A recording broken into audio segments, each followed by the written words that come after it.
What's good, everybody? Welcome into Early Edge Live NBA style. Apologies for a couple minutes late.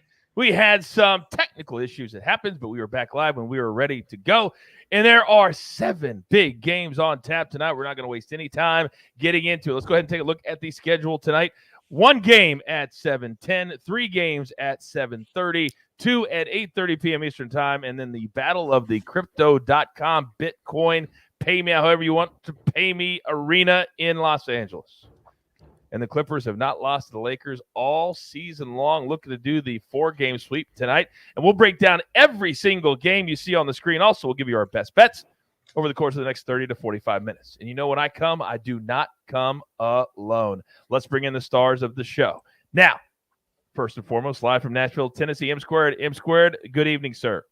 Good evening. Good evening, everybody. Can't wait to get this show going. Proppy, good to see you. Hit a golf winner this afternoon, thrashing on this NBA. But you know what is a good thing about thrashing last minute? That means it's going to be profitable because everyone else is doing it, and I think I'm better at thrashing than them. So let's go. Let's do it. I always say you're better at everything than everybody else in this business. That's I can not tell true. you that. It is true. But I have Rory McIlroy to win this week. He has a 2-shot lead after round 1. I feel pretty good about that.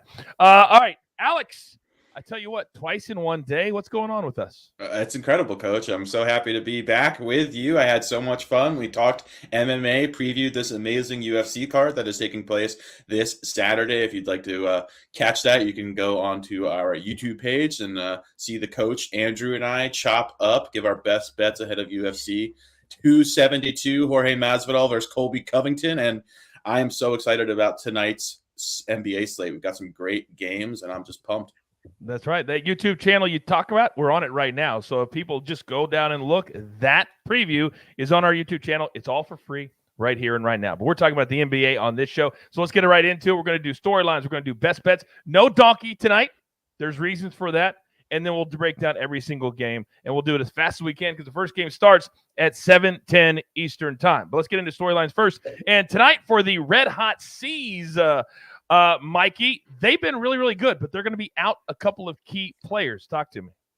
Yeah, most importantly here is going to be Jaylen Brown. That's the absence here that we're really dealing with. There are a couple other players that are gone because they've been traded, Dennis Schroeder and Josh Richardson.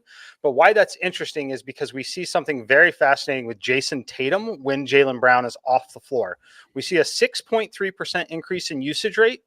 That's great. Those are things that everyone wants to focus on, everyone wants to look at. That is a meaningful bump. He is most definitely going to use possessions.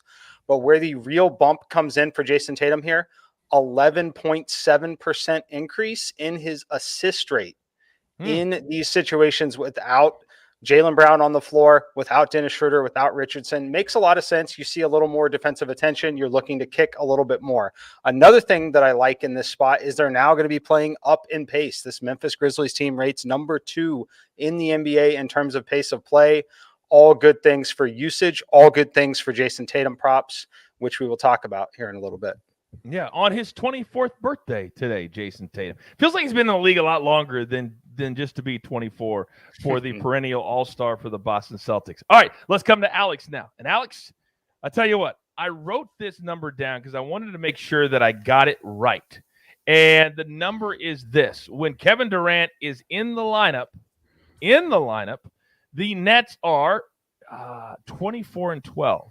When he's not, 8-19. He's expected back tonight. Talk to me. Yeah, he is, Coach, and it's a big deal, and the Nets sorely miss him. You mentioned the Celtics being red hot. They are maybe the hottest team in the NBA. The Nets have been trending in the opposite direction without Kevin Durant. Over the last 10 games, 3-7. They're currently just 1 game above 500, sitting at 32-31. They're in the 8th spot in the Eastern Conference. So they are fighting for their playoff lives. They need Kevin Durant back in this lineup, and they need him badly. Yeah, they're going to have to fight to make the playoffs at this stage with how competitive the Eastern Conference has been as well. We're going to see the Nets team look very different as the season closes out. Ben Simmons eventually coming back. But yeah, they're in must-win mode starting tonight against the depleted Miami team. We also saw Kevin Durant's player props open as low as you'll ever see them. There was talk about him being on a potential minutes limit, But the latest word has been that he's going to play as good as he feels, or as long as he feels well, he'll probably play a full complement of minutes. So we've seen his player prop move from 21.5 all the way up to 24.5 as of right now. Well, you know what's crazy is that this is the first game since January 15th that his name has not shown up on any injury report whatsoever. And you got to believe, Alex, that they need to play him into shape. The playoffs are only a little over a month away. So you got to get him back out there, but you also got to be very careful. We've seen it happen in Golden State before. He came back a little bit too early, and then he got knocked out of the playoffs. All right, let's get into our best bets for the night. And, Alex, I want to start with you as Mikey is still working on a little DFS. So, Alex, what do you have for us best bets tonight, sir? Yeah, I've got a 5-pack for you guys, Coach. I mentioned how much, right? I mentioned how much I love tonight's slate. I've got 5 plays that I also love. Starting with one. Can you do this real quick, Alex? Sure. I hate to interrupt you. Can you, when you give the play, tell me who the player plays for to help people at home be able to find. Absolutely, Coach. Yeah, so first up, if you'll notice at the very bottom of the screen, you'll see Clint Capella. He's a member of the Atlanta Hawks. There's an asterisk attached to his name because I was waiting on some news regarding Trae Young, the starting point guard of the Atlanta Hawks. I was waiting to see if he would be active or inactive tonight. He is active, so this play is a go. That is the only reason there is an asterisk attached to it. First up is Clint Capella over 21.5 points and rebounds. He has had great success against Nikola Vucevic and the Chicago Bulls over the course of his career. If you remember just a week ago on our debut show, Mike and I were both on Clint Capella, and that was in this exact matchup versus the Bulls against Nikola Vucevic, where he had a great game. He had a double-double. He went over his points prop, went over his rebounds prop. Same exact matchup tonight. No John Collins. The backup center for the Hawks, whose name I don't want to butcher, is also out as well. So he's going to get a ton of minutes tonight. Love this matchup against Vucevic. He also defends Vucevic very well. Vucevic has struggled against Clint Capella, which is why I have Nikola Vucevic under 18.5 points as well as another official play of mine. Also, with Zach LaVine and DeMar DeRozan both healthy and active for the Bulls, his usage plummets. So I just don't think the books have adjusted accordingly when you have those two ball-dominant players in the lineup. So I really like fading Nikola Vucevic, who Clint Capella has guarded very well over the course of his career. Next up, we've got Gabe Vincent, over 20.5 points, rebounds, and assists. Gabe Vincent will be filling in for Kyle Lowry tonight, starting for the Heat. No Jimmy Butler. No PJ Tucker. The Nets are also a very soft matchup. They do not defend the perimeter well. So Gabe Vincent has looked very good filling in for Kyle Lowry. I expect his usage to increase tonight without Jimmy Butler in the lineup as well. This number is way too low, in my opinion. Next up, we've got Desmond Bane, under 17.5 points. Desmond Bane plays for the Memphis Grizzlies. He's their starting guard or small forward. The Grizzlies play the Celtics tonight. Mike mentioned that. Celtics are exceptional defensively. I think this is just a very tough matchup for him. Desmond Bane had a great start to the season, but he has been struggling with consistency. He's been held under in 7 of his last 10 games. So I like fading Desmond Bane in what is a very, very tough matchup.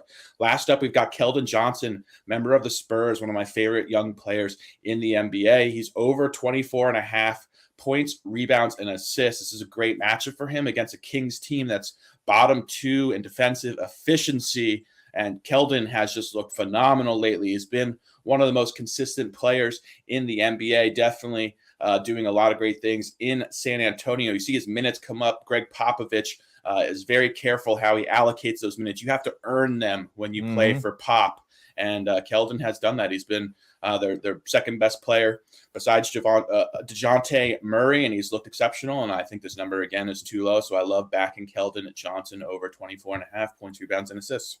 Yeah, I love Pop, too, because he has really evolved and he's changed. And remember, they used to be that grinded out kind of offense, and now they go. I mean, the last 5 games, the least amount of points they've scored is 114 points. So they get it going. Get it going. It's awesome to watch, Coach. They play with a really fast tempo. They shoot as many threes as any team in the NBA. So, yeah, just watching their evolution, I agree. Really awesome to see. Now, I knew we were going to run into this very quickly. My man, Classic Second Line, by the way, he was one of our $100 winners the other day, says, can we also get the number he would play his props up to? Because this looks like some has changed. Now, how often does your NBA article on SportsLine come out? So I have an NBA article that comes out every Monday morning, every Friday morning. So look out tomorrow morning around 11 a.m. Eastern. My article will drop. It will have a minimum of 3 props. If you'd like, Coach, I can give a quick rundown on what I play every single prop to. Yeah, I would love that very quickly. Yes. Yep. Gabe Vincent, I'd go up to 21.5 points, rebounds, and assists. Nikola Vucevic, I would stick with 18.5, maybe half unit at 17.5. You should still be able to get the 18.5 number, though. Keldon, I would stick with 24.5 points, rebounds, and assists. I would not go to 25.5. Desmond Bane, I would to also stick to 17.5. Clint Capella has a little bit of give. That one, I'd go up to 22.5 points and rebounds. All right, there you go. Look, it's that easy. All you got to do is ask, and my guys come through for you big time. All right, so those are 5 big plays for my man, PropStarz. Mikey, what about you? What are you looking at tonight? First and foremost, we'll start with the first game that's there. Jason Tatum, over 4.5 assists, minus 128 is where I played it. I've seen it between 124, 135.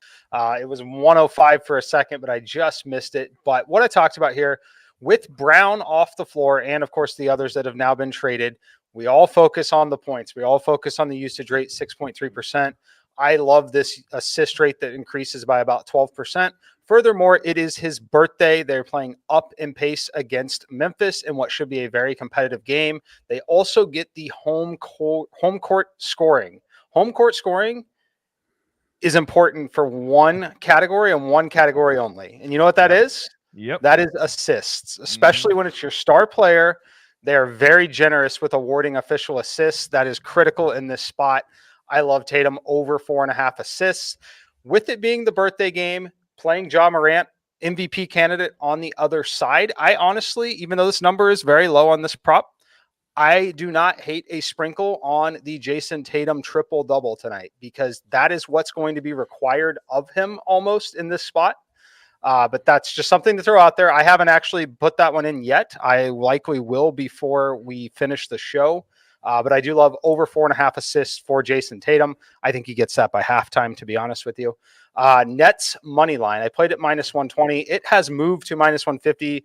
We locked it in before the news. We were anticipating the news. If you watched the early edge this morning, the storyline basically was the Miami Heat going to be on the second night of a back-to-back, 3rd game in 4 days. Really beat up after that emotional loss last night against Milwaukee. Kevin Durant's back, no minutes limit, as Alex mentioned.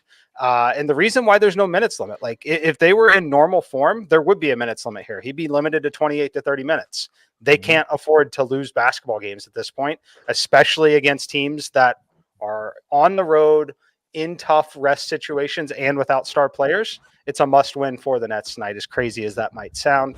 And then my third play, Steph Curry, over 36.5 total points, rebounds, and assists. This one is interesting. If they were at home, so what I like to do with someone like Steph Curry, I look at all the different props and where my edges are. My biggest edge on Steph Curry tonight is actually on his assists. His assist rate actually skyrockets with Klay Thompson in. The problem with that is he's playing a road game in Dallas, and he gets to play against Luka. So I'm going to elect to put this into the PRA just because of playing against Luka. Very competitive game. He obviously has the ability to get this number just on points alone anytime he steps on the floor. But my big edge is on the assist, but because of the home court scoring versus the road scoring, I'm going to elect to package it together. So play Steph Curry over 36.5. And if you want to play the assist number, 6.5 at plus money, I like that one as well. It's all about protecting that number, protecting that bet. That's why you throw it into the PAR. Very, very smart by Mikey. Alex, I know you got something to back him up. Yeah, I do indeed, Coach. I just wanted to say I love the Steph Curry play, in particular, like all of Mike's plays. But yeah, I love Steph Curry. I've been looking at all of his props. I thought, honestly, all across the board, all of them looked pretty obtainable as far as I'm concerned. Yeah, I think the numbers are low. Steph has been in really good form lately. I do think there's something to playing Luka as well. Those two could easily engage in a duel. But yeah, I almost made Steph Curry's points at over 24.5 a play. I also like his assists, as Mikey said. So I think the PRA angle is a great one. Just wanted to say I love that play. All right, I love it too. Now, I know this is your guys' show, But as I was doing my research and my preparation for the show, I found a play I love. If you guys don't mind, I'd love to give it out as an official play myself. Would that be cool with you guys? I'd love nothing more, Coach. All right, so I'm going to go, as you see on the screen, with the Clippers on the money line, minus the 133. Now, I know that juice is a little bit high, but sometimes the juice is worth a squeeze. So hear me out. This line is what? 2.5, right? So the Clippers have swept so far the Lakers this season. In fact, the last time the Lakers beat the Clippers was in the bubble. Do you remember the bubble? That was almost 2 years ago. Tyronn Lue is 6-0 against the Lakers. But this year, the 3 wins, none of them by more than 4 points. So I'm going to protect the spread, play the money line, so all the Clippers have to do is win. It's a little juicy, but I'll take it, and I'll back it up with those numbers. Do you guys like that play, or do you not like that play? I love it, Coach. Personally, it feels like that's the last time the Lakers won a game, period, is back in the bubble. That is so true.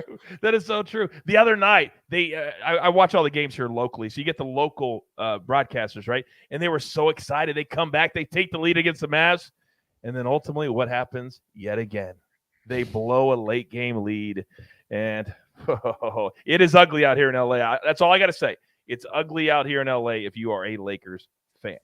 All right, so those are our best bets, but we break down every single game. We go a step further for you here on Early Edge Live. So let's jump in, guys, to every single game. The first game is 7:10 Eastern Time. Tips off about 19 minutes from right now. It is the Bulls. It is the Hawks.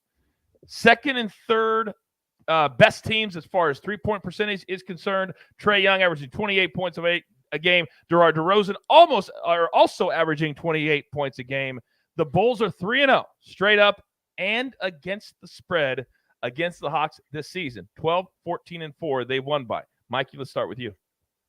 Yeah, this game is fascinating for me. I expect competitive basketball when both of these teams step on the floor. They've got to find an answer for DeMar DeRozan, but on the other side, they've got to find an answer for Trae Young, Clint Capella. Like Alex, my interest in this game should be no surprise. The first time we did this, we were both on Clint Capella. I like his prop. I just hadn't played it based on the verbiage around Trae Young was actually worrying me a little bit this afternoon, so I kind of stayed off. But I like Capella, and I like the combo. You can play the double-double, obviously. It's the combo is what I like, though. I think he has the potential to really have 15-plus rebounds in this game, which is another play that I would consider if you have sports books that let you bet alternate props. I don't mind a little play on Capella 15-plus rebounds would be the way that prop would typically be worded. But as far as the game goes, I'm not touching either side of the game in this one. I do think it's going to be a lot about DeRozan and a lot about Clint Capella through Trae Young. If you want to, I guess the other piece of advice I will give, and someone took it last time, and I was very glad to see it. Same game parlay with Clint Capella double-double, Trae Young double-double. I think that's a really interesting look here in this spot. That's what's going to be needed from both of them for Atlanta to have a chance to win this game. Okay. Alex, last Thursday, 1 week ago tonight, Bulls beat the Hawks 112-108. The way they've been playing without that game and the fact that Trae Young is playing, Zach LaVine, I thought the total would be a little higher than 231, to be honest with you. What about you?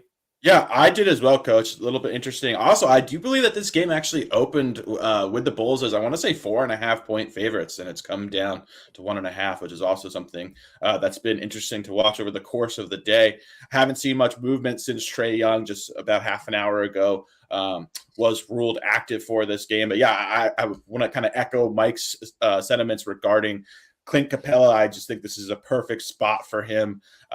Not a lot of competition for minutes. The Hawks backup center, also John Collins, both being inactive tonight. This is just going to be a game where he's going to get a minimum of 30 minutes so long as the game remains competitive, which it appears it would with a 1.5-point spread. So, yeah, I just think we're going to see a lot of pick and roll, two-man game between Trae Young and Clint Capella. And as I mentioned when I was talking about the props, he's had a lot of historical success against Nikola Vucevic. Just seems to really get up for these matchups, which is why I love backing Clint Capella as well. Double-double prop plus the one I gave out, points and rebounds. Rebounds prop looks excellent as well. Then adversely, he defends Nikola Vucevic very, very well. In both previous matchups this game, he's held him under to 15 points, which is why I also like fading Nikola Vucevic. Yeah, so there's just some great props in this game. I expect it to be a very competitive game. And yeah, I did expect the total to be a little bit higher, Coach.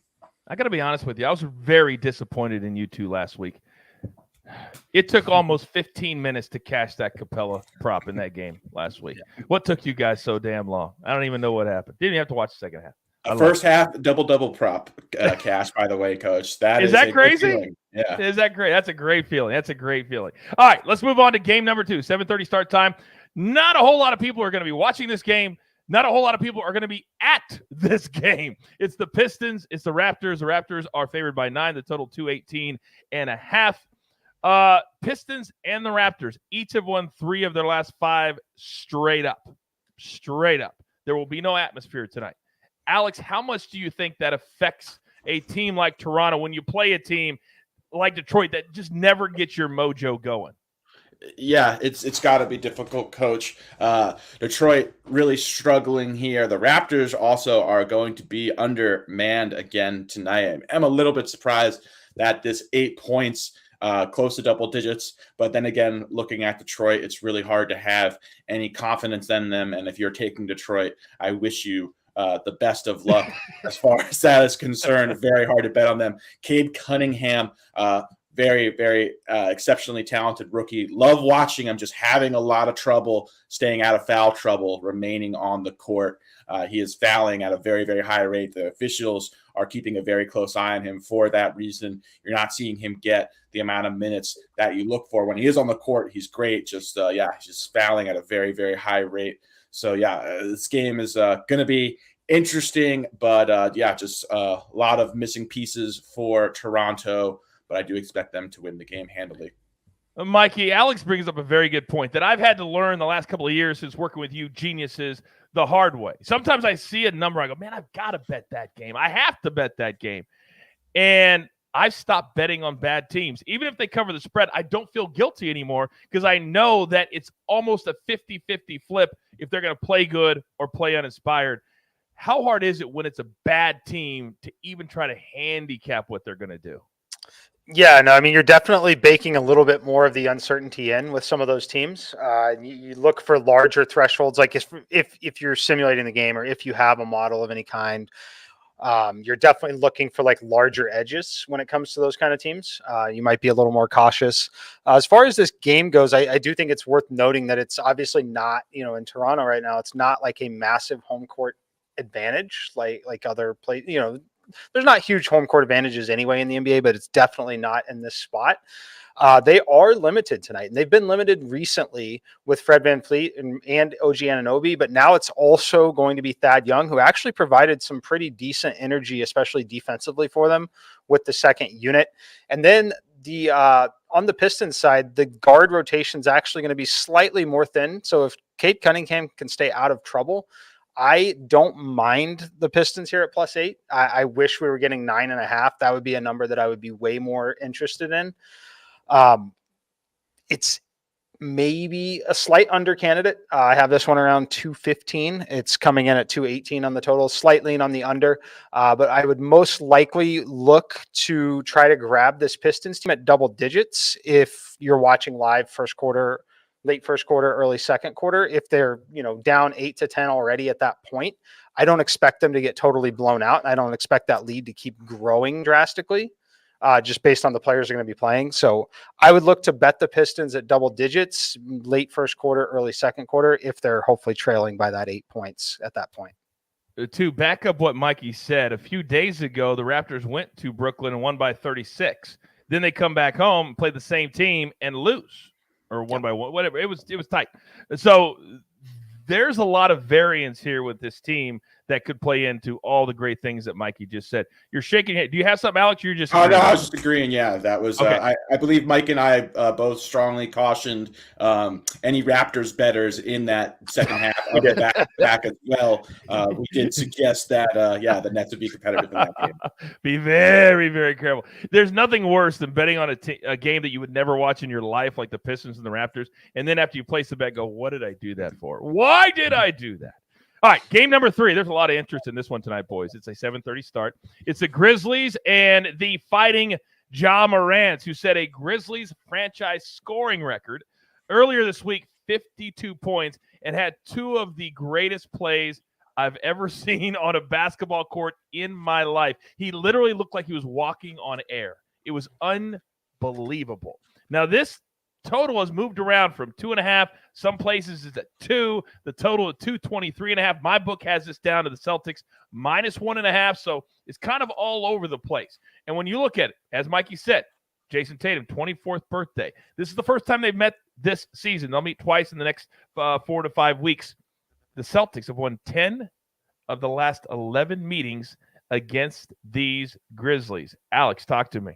Yeah, this is a very, very interesting matchup, Coach. What I'm going to be looking at very, very closely. This Celtics team, as I mentioned, is as hot as any team in the NBA. Won 15 of their last 17 games. Just playing phenomenal defense. Even without Jaylen Brown, they are deep. They've got Derek White, who they acquired at the trade deadline, who provides them great depth as well. Robert Williams, very underrated center. Time Lord, he is one of the kind of dark horse candidates for Defensive Player of the Year. The Celtics protect the rim very well. Also have Al Horford, who's still a very good defender at this stage of his career, and Grant Williams as well. So yeah, they're gonna make things very difficult on Ja, in my opinion. Almost all of Ja's points come close to the rim. Obviously, he has amazing arsenal of finishes, floaters, one of the best slashers in the NBA right now. But the Celtics protect the rim as well as any team in the NBA. So this is going to be strength versus strength, and I just cannot wait to watch this matchup.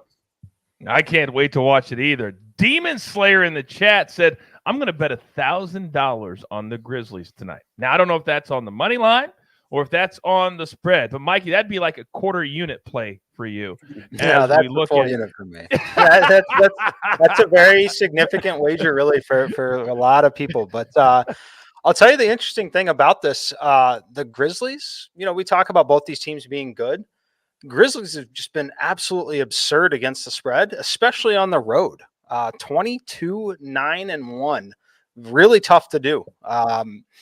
Wow. As much as it, I'm going to watch this game because it's just absolutely fascinating. And as much as I want to play Morant and Tatum both over 29.5 points, I'm going to shy away. I think the numbers are super efficient on both of them. I do expect a little bit more facilitating from Jason Tatum just out of necessity because of the way they're going to defend him. So as much as I want to, I just can't quite get there. It's not going to shock me at all if Ja's got 23 at half and sails over this number, but it's such a difficult matchup. Alex is spot on. Where Ja's going to thrive is getting to the rim, getting to the basket. This team really defends that well. So it's going to be interesting to see how they adjust and where the scoring comes from. And for that reason, frankly, I'm shying away from betting on Memphis in what seems like a spot that I would normally want to pick on a Celtics team. It is a road game. I mentioned that stat, 22-9-1. That is most definitely baked into the line at this point. You're essentially paying a premium to bet on this team because they have performed so well at this point. So I'm going to stay away from it. Memphis probably wins. Ja probably still scores 35 points, but I'm going to stay away and enjoy the game. Playing Jason Tatum on the other side on the assists, though. Man, I've been sitting on the Grizzlies all day waiting for this show to hear what you two had to say, because the easy thing to do, as you just said, is to bet the Grizzlies blindly until they prove that they're not going to continue to cover the spread. When they're getting 2.5 points, you almost feel like you have to play them, but you don't have to play them all the time. Now, chat question. Let me come to you, Alex. Ja Morant, over 5.5 assists. The juice is 115. Minus 115. I like that, actually. I personally lean over. I mentioned how well this Celtics team protects the paint, protects the rim. In my opinion, they're going to sell out to stop Ja, especially after that 52-point performance. I do believe that Ja is going to have to facilitate a little more. Would not surprise me whatsoever. He's still more than capable of getting his points over 30 points and also easily clearing this assist prop as well. But I do expect the Celtics to place a strong emphasis. No team is better equipped to kind of give them some problems, slow them down just a little bit, which in my opinion will lead to some more passing. So I do like this prop quite a bit. Yeah, we love Ja here at the show. In fact, we've named our first basket of the game contest after Ja Morant, and there's only one person so far in the club. My man Stone Cold Little Geppetto is in the club, and he's waiting for some company. All right, next game on the board tonight. I'm having so much fun, as we always seem to do. If you're having fun at home, hit that like button for us. It really helps the show. You can put your Twitter handle into the chat as well. There's going to be all kinds of giveaways all month long, and we want to make sure that we can get a hold of you. All right, 7:30 p.m. tip, Heat Nets. Now, for those that may not be following the NBA really, really closely, they might be surprised, Alex, to hear that the Heat are the number 1 seed in the Eastern Conference. The number 2 seed is the Bulls. It's not the Bucks. It's not the Nets. It's not the Sixers. It's those 2 teams. So tonight, the Nets, who are 8th, have a chance to gain some ground. As Mikey said, they can't afford to lose. So the line is sitting at 1.5. Oh, now it's up to 3 because of some injuries. Total 223.5. These change all the time. Kevin Durant in the lineup tonight. That would make for the change. And the Heat, as Mikey said, coming off a very emotional loss to the Bucks, 120-119. Alex, I'll start with you. Yeah, and that game was just last night as well, Coach. So we're probably looking at a case of some tired legs as far as Miami concerned. Yeah, I think you hit the nail on the head, both you, Coach, and Mikey. This is a must-win game for Brooklyn. They are 32-31, just one game over 500 in the 8th seed currently. So they are fighting for their playoff lives, which is why we're going to see Kevin Durant likely play a full complement of minutes tonight. No Jimmy Butler, no Kyle Lowry, no PJ Tucker. That's 3 starters and nearly 50 points, almost 50 points from the Heat, who are going to be missing out of their lineup, which is why I like Gabe Vincent a lot. Gave his name out earlier because he's a prop that we're on. He'll be starting in place of Kyle Lowry. He's had a very good season, filled in admirably, very good shooter from behind the arc when Lowry has been inactive this season. But yeah, this is an absolute must-win game for Brooklyn. I expect Durant to be Kevin Durant, be one of the best scorers of all time, look to be aggressive, find his shot early, and then get his teammates involved late. I do anticipate the Nets cruising in this game and very likely winning. And Mikey, with James Harden out of town and playing in Philly and seemingly loving every single second of it, I think it could also help Kevin Durant and this Nets team. Now that all that drama is behind them, Kevin Durant is the guy. And everybody can follow one guy unless they're playing on the road, and then Kyrie is back in the lineup. How much do you think the James Harden exit could potentially help the Nets, who are very precarious, almost on the outside looking into the playoff race? Yeah, I mean, it's always hard to say losing James Harden helps you. He's still a good player when he wants to be. And I love Philadelphia at this point. But yeah, in this spot, I love Durant. I love the Nets. As I told you, I played minus 120 on the money line. It's up to minus 150 now. I still like them. They're going to win this game, in my opinion.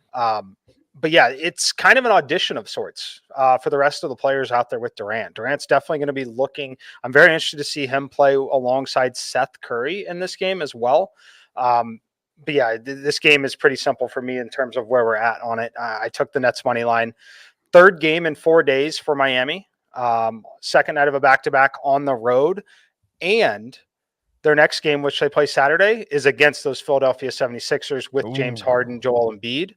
They're very much looking forward to that one, very much making sure everyone is healthy and ready to go for that one, because they do want to get a little bit of a barometer as where they're at, which is why they played hard and competitive last night against Milwaukee on the road. They're going to want to have that same little tune-up against this Philly team on Saturday. Very much think they're looking forward to that. I'm not touching any player props in the game personally. I do like the Vincent play.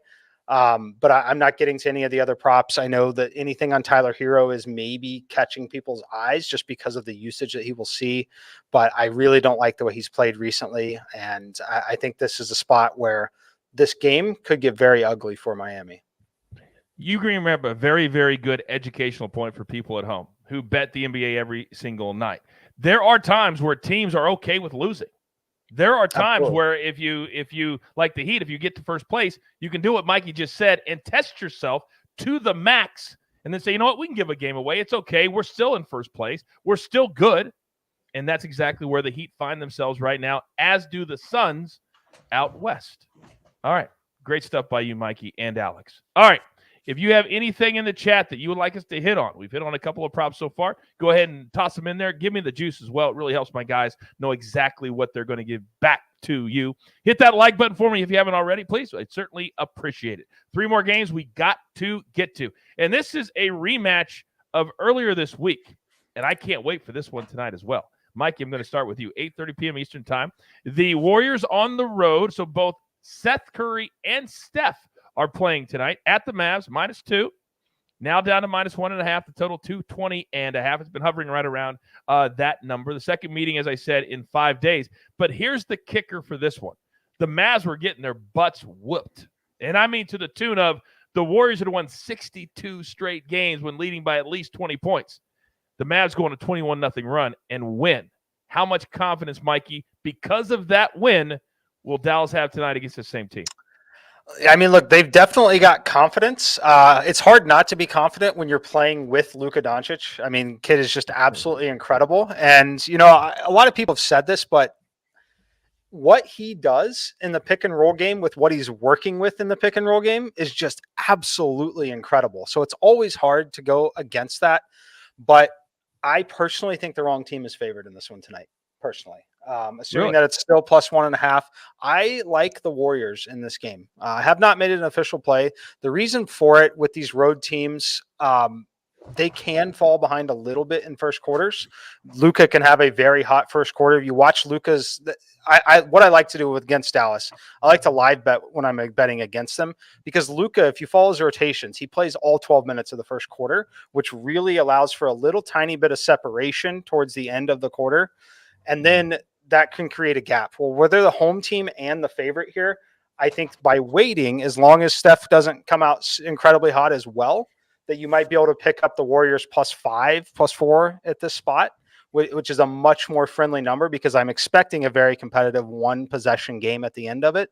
But I love Golden State when Klay Thompson's going to be on the court with Steph Curry, when Steph is playing against someone like Luka. He definitely elevates his mindset, elevates his play, but having his running mate there, someone he really trusts to kick to in those spots as well, I personally think it's absolutely critical.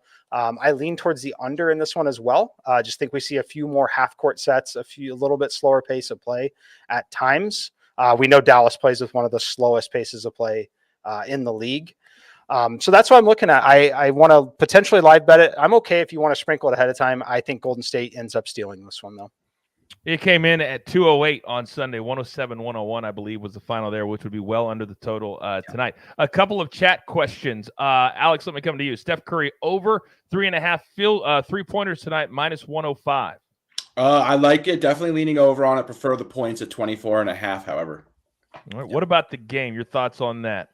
This is an amazing game. I'm very interested to watch this game. Anytime Luka is going head-to-head against Steph, that is must-watch TV as far as I'm concerned. But yeah, I think Mike hit the nail on the head. What Luka's done with this Mavericks supporting cast is just incredible. The fact that they're the 5th seed out west in a conference as competitive as the Western Conference is just phenomenal. The second best player maybe being Jalen Brunson, who was coming off of the bench to start the season. Also, Spencer Dinwiddie is starting to find a groove since he's been acquired. That looked like a very lopsided trade when you have a guy with a high of a profile as Kristaps Porzingis getting traded, and you're only getting Spencer Dinwiddie in return. You would think that would be a kind of unbalanced trade, but Dinwiddie is looking very, very good. He's running the offense when Luka's off the court.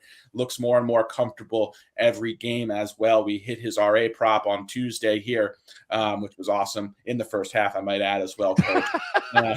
We love the first half, Coach. You're the best. You're the best. You're the best. So I am expecting a competitive game. I also have to agree with Mikey here. I would personally favor Golden State with Klay back in the lineup. And then Steph looks right now like he is about to get into one of these kind of roles that he goes on where he just sort of goes thermonuclear.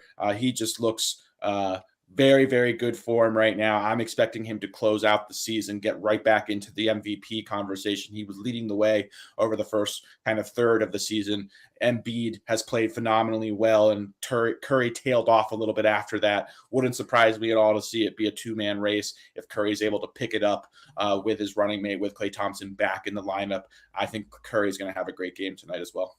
All right. It's so hard when you want to bet for a big Steph Curry game, but yet you're filling the under. You know what I mean? But Dallas, I will not bet an over with Dallas. The only time I will bet an over with Dallas is when Luka's not playing in the game, because in that they just flow a lot better. Doesn't mean they're better, but their offense flows better than when Luka's in the game. But oh man, he is like, I think I said this the other day. He's like the Aaron Rodgers of the NBA. He can control the game more than any other player and control the pace, the scoring, the clock, all of it, which drives over bettors nuts. Alex. That's a great comparison, Coach. I totally think you hit that nail on the head when you made that. Yeah, he totally just controls pace, controls tempo. Dallas plays as slow as any team in the NBA. That's why you see all their games being so low scoring. They also rank top 5 in virtually every single defensive metric, which is also impressive considering their lineup. They don't really have a lot of like front court studs or any real rim protectors, and the fact they're able to play defensively so well just shows you how well this team is coached.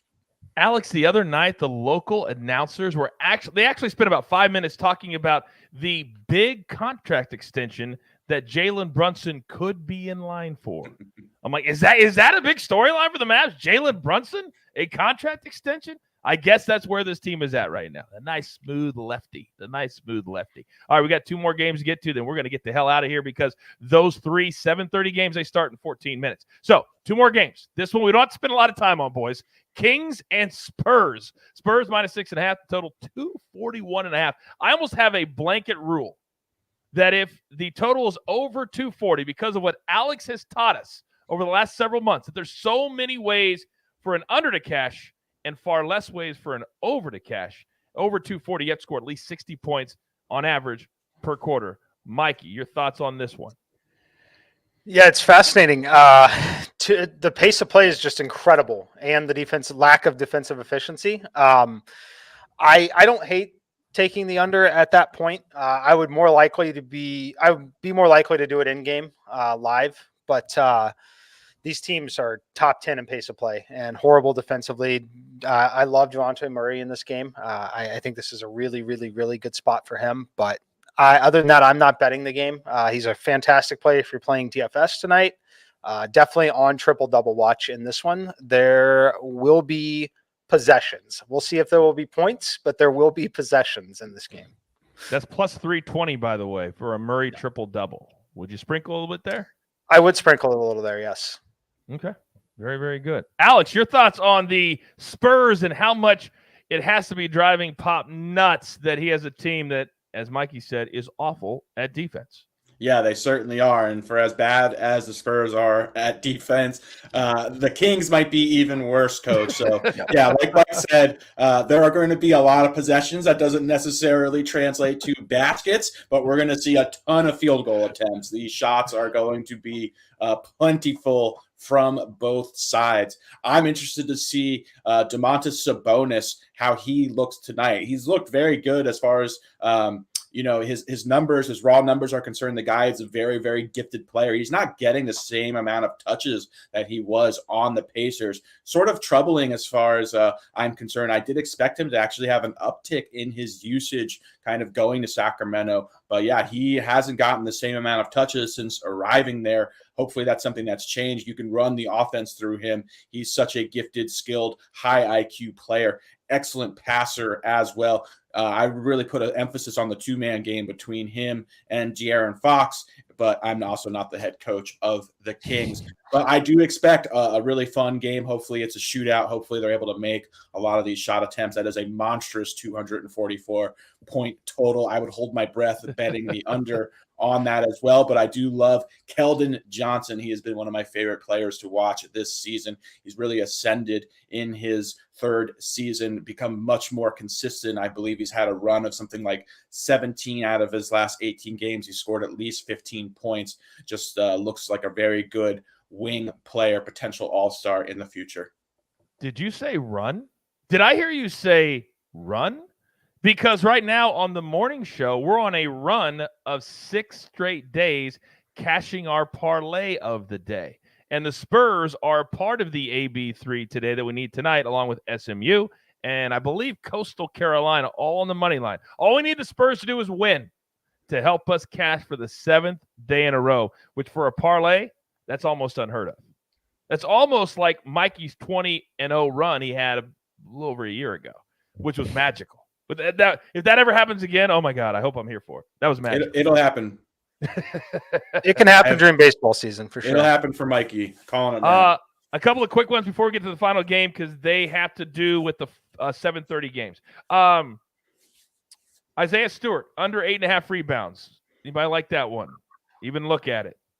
I'm going to cross that off. Mikey, the Grizzlies team total for the first quarter is 26.5. They're fast starters. Would you like that? I would not feel comfortable betting the under on it. I can tell you, I would not feel comfortable betting the under. Not a strong lean on the over, but definitely don't like the under. Okay. Alex, De'Aaron Fox, over 5.5 assists. The juice is -104 in that Kings game.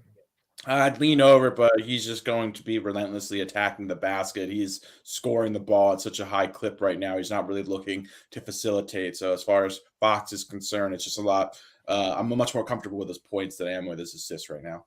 All right. Very, very good. All right. Let's get to the last game tonight, and it is the Battle of Los Angeles. It is the Lakers as the away team, the Clippers as the home team, and this number is set around 2.5, the total of 220. LeBron James basically said, we're going to keep fighting until they bury us.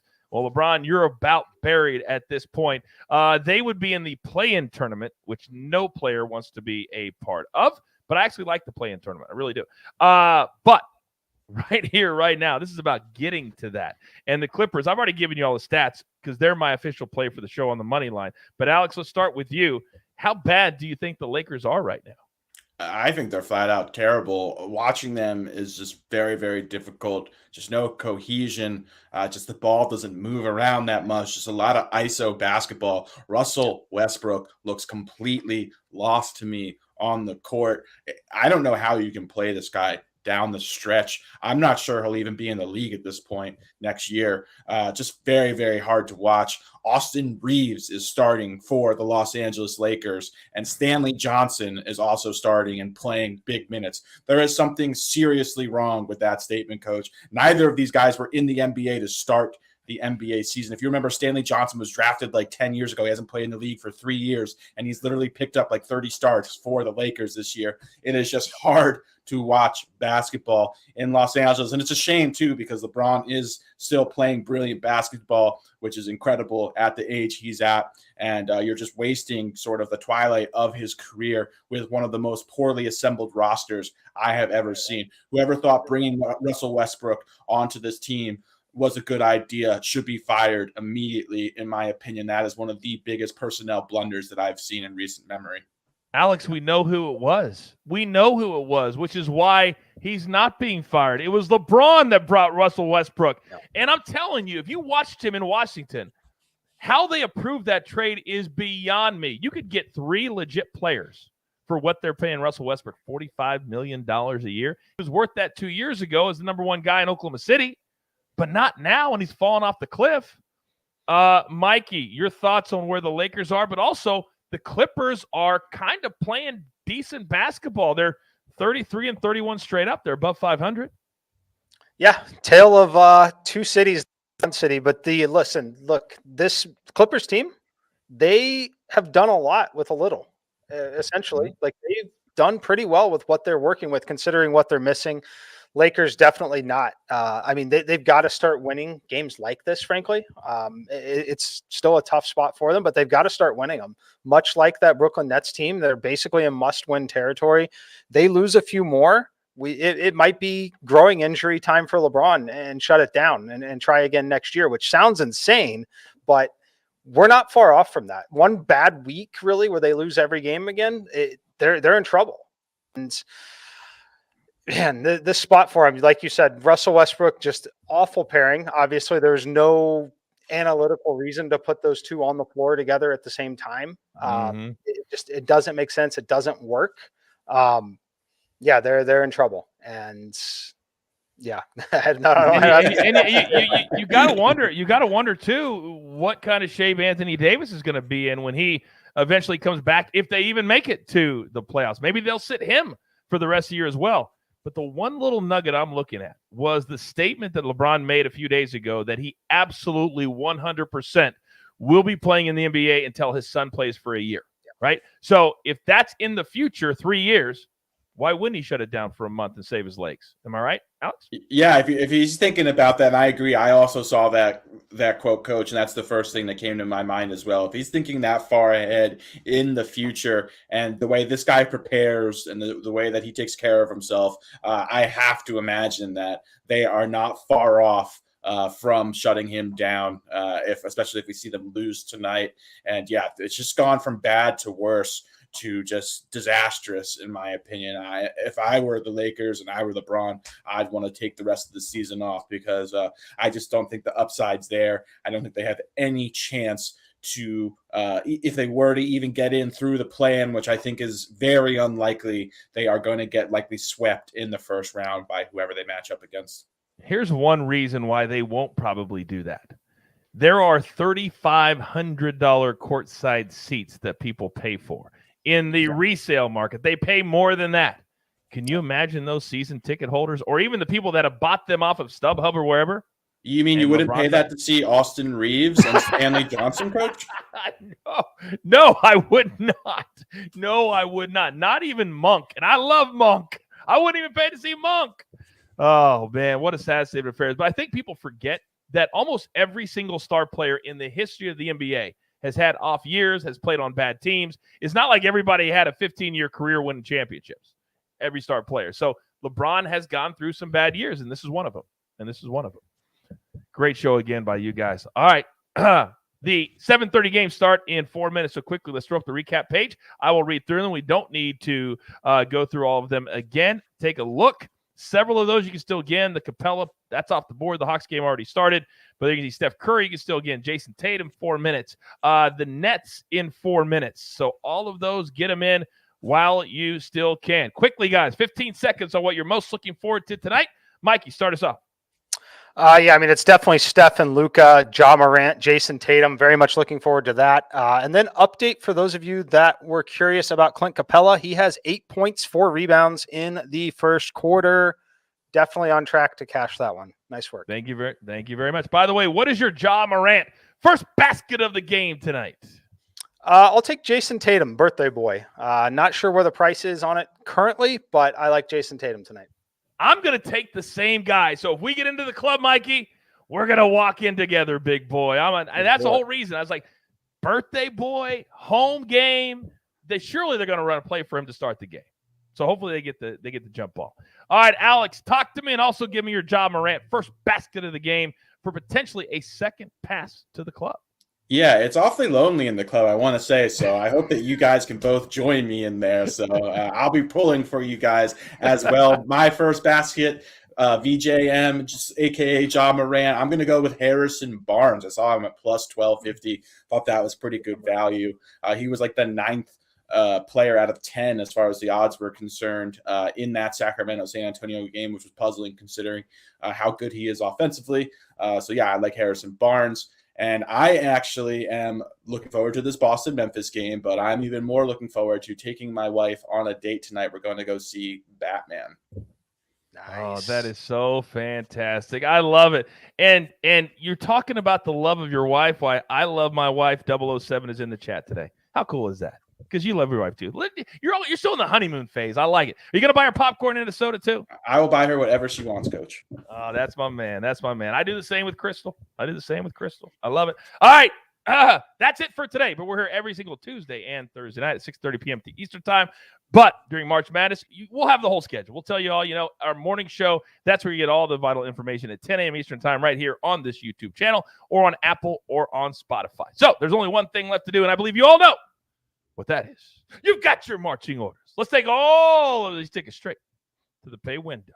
My entire crew, I love them all. PropStarz, M Squared, AB on the ones and the twos. I am the coach. Tell all your friends, it doesn't matter the sport, doesn't matter the day. We're 365, 7 days a week, or 7 days a week, 365, right here on the Early Edge. Good luck.